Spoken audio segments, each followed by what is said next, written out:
आप लोग का क्यूरियोसिटी हो रहा होगा कि ये हायर पेंशन जो आया है, भरना नहीं भरना, एलिजिबिलिटी सब कुछ होने के बाद एक व्यक्ति में ये जो माइंड में आता है कि मेरे को रिटायरमेंट के समय में बहुत पैसा मिल रहा है, मेरे को चिंता किसी बात का, उसी पैसा को बैंक में मैं रख दूंगा, उसका ब्याज मिलेगा तो उससे ज्यादा मिलेगा करके।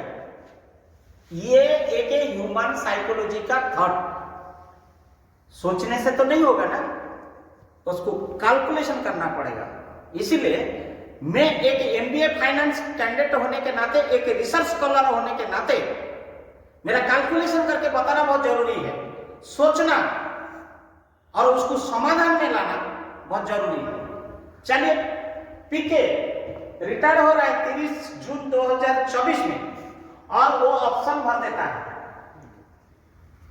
और उसका जब मैंने कैलकुलेशन करके बताया, ऑप्शन भरने के बाद अमाउंट डाइवर्ट कर देने के बाद उसका खाता में जिस दिन रिटायर होता है पीएफ खाता में रहता है 9,72,403 रुपये, और उसको अगर इतना ही पैसा को state bank, Punjab national bank, Canada bank, Andhra bank, any national bank में रख देने के बाद जिस अमाउंट को मैं रिटायर हुआ या पीके रिटायर हुआ और उसका पूंजी जो हाथ में मिला पीएफ अमाउंट, उसको बैंक में रख दिया, फिक्स डिपॉजिट कर दिया। मैंने fix deposit at the rate of 5% मैंने लिया, हो सकता है कहीं वैरी करता होगा, 5.5%, 6%, वो ईयर के ऊपर डिपेंड करता है कितना अवधि। मैंने एक एवरेज लिया 5% इंटरेस्ट। 5% इंटरेस्ट में 4,052 रुपया मेरा पीएफ का मैं ऑप्शन भरा था, कम पैसा आया और उसका इंटरेस्ट मुझे कम भी मिला। और मुझे पेंशन कितना मिल रहा है? 88,686 रुपया।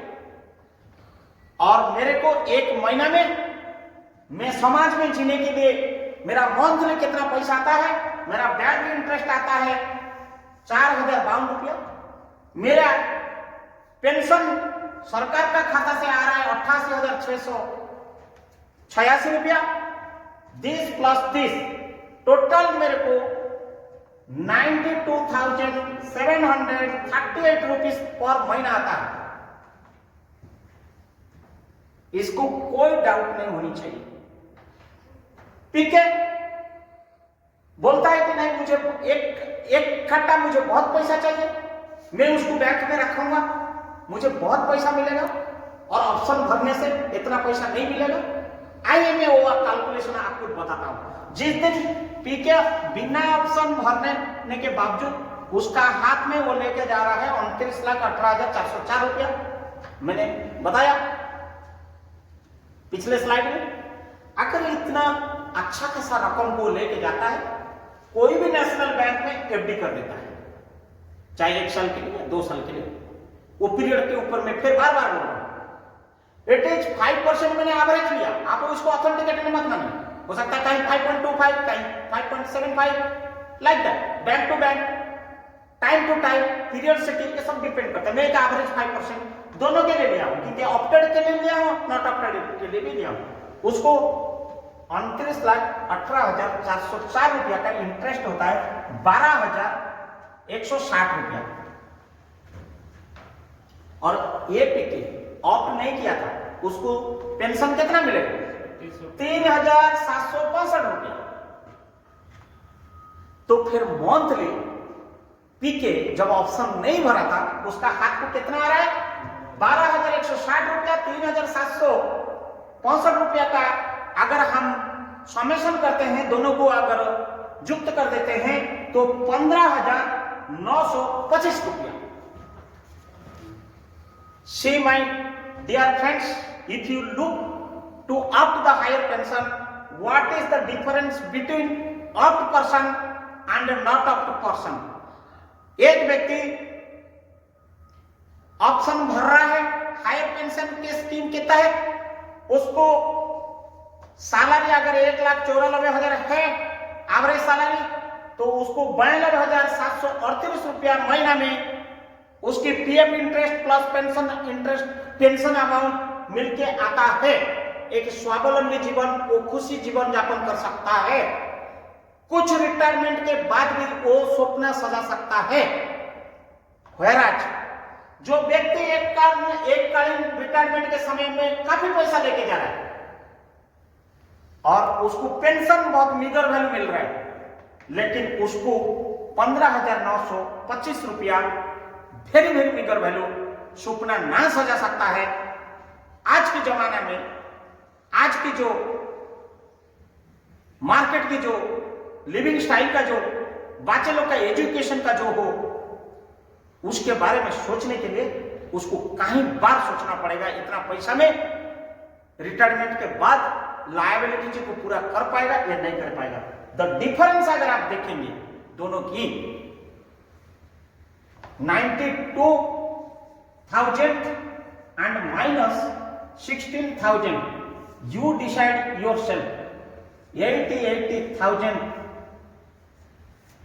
लगभग the handsome balance, the difference between opt and not opt in so far inflow cash is considered monthly। Suggestion मेरा यही रहेगा, ऑप्ट करना या नहीं करना उसके लिए बहुत सारे फैक्टर्स एंड पैरामीटर्स से डिपेंड करता है और इंडिविजुअल का डिसीजन के ऊपर डिपेंड करता है।